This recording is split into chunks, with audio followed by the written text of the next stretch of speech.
PKS dorong penyelidikan cepat kasus kematian anak politikus di Cilegon. Anak laki-laki dari Dewan Pakar PKS Kota Cilegon, Maman Suherman, yakni Mam alias A, 9, ditemukan tewas dengan 22 luka tusukan di rumah mewah perumahan Bukit Baja Sejahtera, BBS, Kota Cilegon, Banten, Selasa, 16 Desember 2025.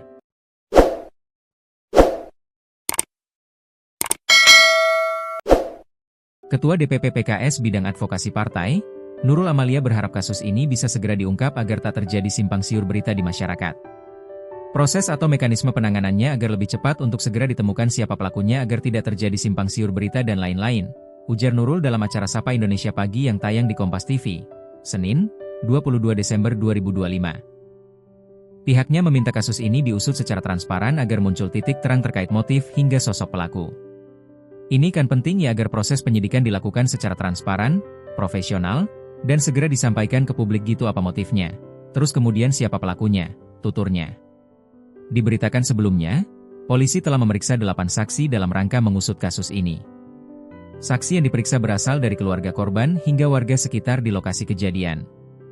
Penyelidik telah meminta keterangan 8 orang saksi yang terdiri dari keluarga korban ataupun kepada orang lain yang ada di sekitar, kata Kasih Humas Polres Cilegon AKP Sigit Dermawan kepada awak media, Rabu, 18 Desember 2025. Sigit mengatakan, ayah korban juga termasuk satu pihak yang telah dimintai keterangan terkait kematian Mam. Selain pemeriksaan saksi, polisi juga melakukan pencarian rekaman kamera pengawas atau CCTV di sekitar lokasi kejadian. Menurut polisi, CCTV yang berada di rumah korban dalam kondisi rusak sejak 2 pekan sebelum peristiwa terjadi. Masih kami cari CCTV, karena yang tetangga depannya, itu pun sama. Dan fokusnya tidak ke rumah tersebut, jelas Sigit.